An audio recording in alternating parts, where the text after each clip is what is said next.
Dans un monde où les discours changent plus vite que les lois, où la vérité se camoufle dans les stratégies, les silences et les promesses, il faut plus qu'un simple regard, il faut un œil. Bienvenue sur l'œil politique.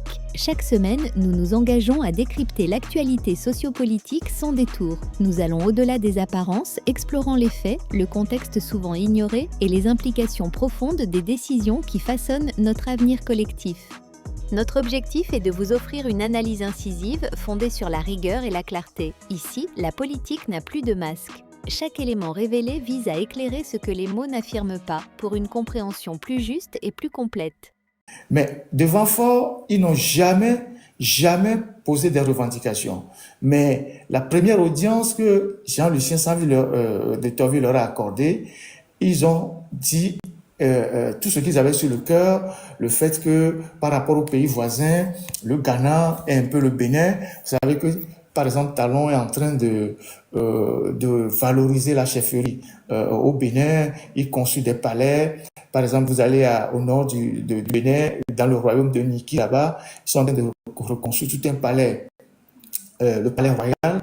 Et donc, ils sont en train de valoriser la chefferie. C'est un programme parallèlement qui suit aujourd'hui la valorisation de toute la culture béninoise. Et donc, ils disent qu'ils ne sont pas considérés, qu'on leur manque de respect, on les aligne dans les rues, dans les manifestations, ils sont debout sous le soleil, on ne les considère pas, et ils ont posé les problèmes de voitures et tout. Mais le président Jean-Lucien de Tordville, il n'a aucune solution pour eux, parce que lui-même, il n'a pas de budget. Lui-même, depuis qu'il est président, depuis le mois de mai, il n'a pas encore de budget. Il faut qu'il appelle fort pour qu'on amène une chaise dans son bureau. Il faut qu'il appelle fort pour qu'on vienne faire la peinture dans sa maison. Il faut qu'il appelle fort pour qu'on essaie de rénover la villa dans laquelle il va prendre ces trucs à la cité OUA. Et donc, c'est un président sans pouvoir. C'est fort qui a la bourse. C'est fort qui tient la trésorerie. Jean-Lucien de Tordville n'a aucun pouvoir pour satisfaire les revendications de ces chefs-là. Et la question de savoir pourquoi ces chefs n'ont jamais posé ces revendications devant Faure Gnassingbé. Ça veut dire qu'ils savent qu'ils sont dévalorisés. Ils savent qu'on les maltraite. Ils savent qu'on les instrumentalise. Ils savent que le pouvoir les ridiculise. Mais jamais ils n'ont eu le courage d'aller poser ces revendications devant Faure Gnassingbé. Mais dès la première audience qu'ils ont eue avec M. Jean-Lucien de Tordville, c'est un catalogue de revendications qu'ils ont posées à celui qui n'a aucun pouvoir de régler leurs problèmes. Jean-Lucien de Tordville. Parce que Jean-Lucien de Tordville, lui aussi se cherche. Vous voyez, lui aussi il se cherche. Parfois il se réveille en forme, parfois il se réveille pas bien. Donc lui aussi se cherche. Voilà. Donc le courage qu'a ce chef à Vaughan, suivi par les populations et qui sont en train de dénoncer aujourd'hui le désordre et la division que Madame Tomiga a semé dans cette préfecture-là, en mettant devant toutes les injustices dont les gens de Vaughan sont victimes. Je pense que c'est la même chose que vivent toutes les préfectures du Togo. Donc, vous voyez, vous constatez que la prise de conscience commence par arriver dans beaucoup de localités. Les gens commencent par se réveiller. Il y a un test là qui est sorti d'un groupe des populations de Vaughan que vous pouvez lire. Le test est tellement violent vis-à-vis de Madame Tomiga.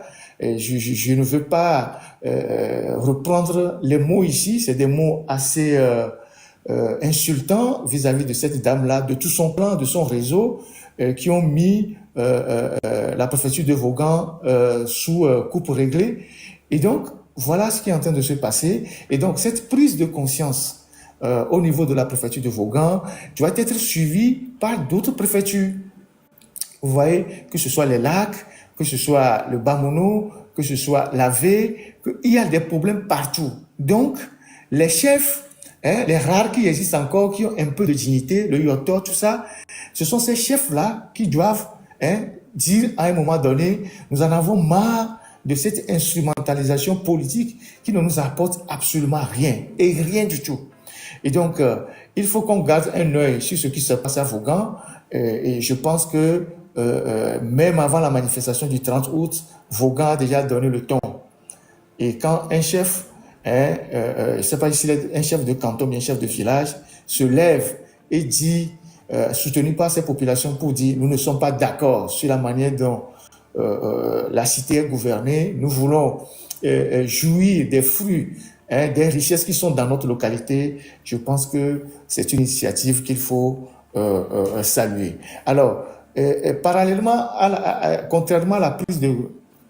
je ne sais pas quelle est l'expression que je dois utiliser, à l'opposé, voilà, de la prise de conscience de ce chef de Vaughan, il y a un chef quartier farfelu qui se comporte comme un milicien à Lomé, donc à Adakpame, le fameux Lanclivi Ier, qui est impliqué dans beaucoup de travaux qui n'ont pas abouti, des travaux qui sont abandonnés, comme le pont d'Anier, comme les rues de Adakpame et Benyedi, tout ça, ce sont ces entreprises qui ont eu ces chantiers-là, gré à gré d'ailleurs.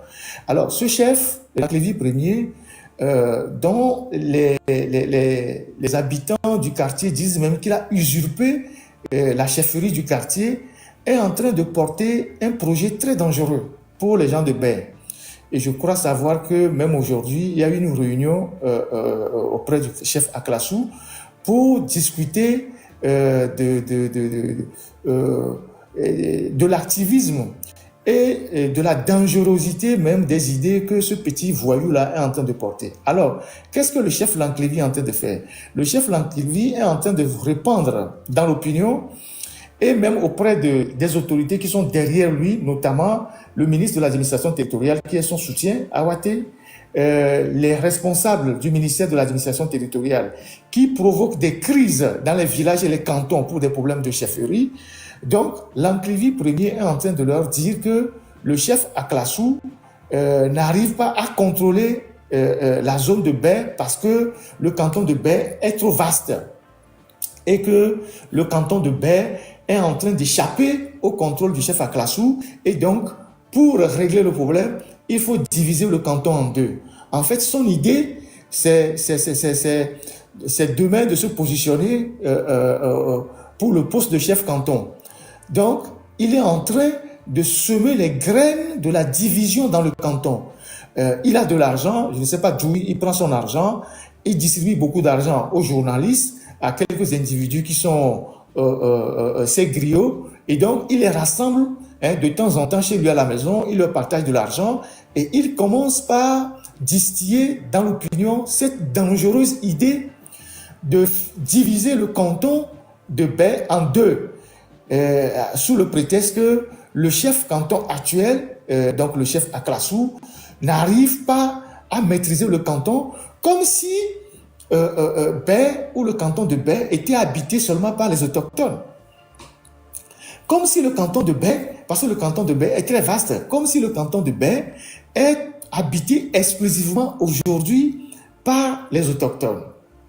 Je ne sais pas, en termes de recensement, la proportion d'autochtones qui vit encore aujourd'hui dans l'espace de Baie, qui est sous l'autorité du chef Aklassou, parce que Bagida aussi c'est Baie, et Amoutié V, tout ça, c'est aussi Baie. Et donc, je ne sais pas, mais ce sont les idées qu'il est en train de répandre, et derrière lui, il y a ces autorités-là, et je suis convaincu même que le secrétaire général du RPT et de UNIR est derrière cette histoire. Donc, les gens de Baie, réveillez-vous. On a connu cette histoire déjà de chefferie dans les années 87 à Agoé, entre le chef, la chefferie Sedro, qui sont les dépositaires naturels de la chefferie à Agoé, et la famille Achougegledi. Pour ceux qui sont relativement jeunes, ils ne savent pas de quoi je parle, mais ce sont des faits que nous, on a vécu. Et c'est d'ailleurs dans cette crise de chefferie à Agoé, dans les années 87, que 86-87, qu'on a déplacé le marché d'Achanvé vers Agoé Assiyeye.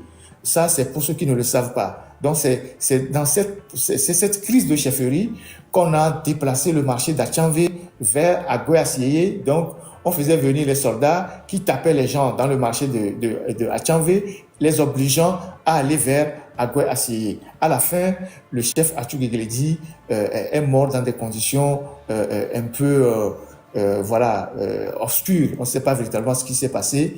Et donc, la chefferie est retournée au Cédro. Je pense qu'ils le tiennent jusqu'à ce jour. Donc, et l'enclivi premier est à surveiller de très près par les populations de Baie. Si vous tenez à maintenir l'union de votre canton, si vous tenez à maintenir la cohésion de votre canton, il faut surveiller ce petit voyou-là qui veut amener dans ce canton-là la division, le désordre, en se cachant sous des arguments politiques.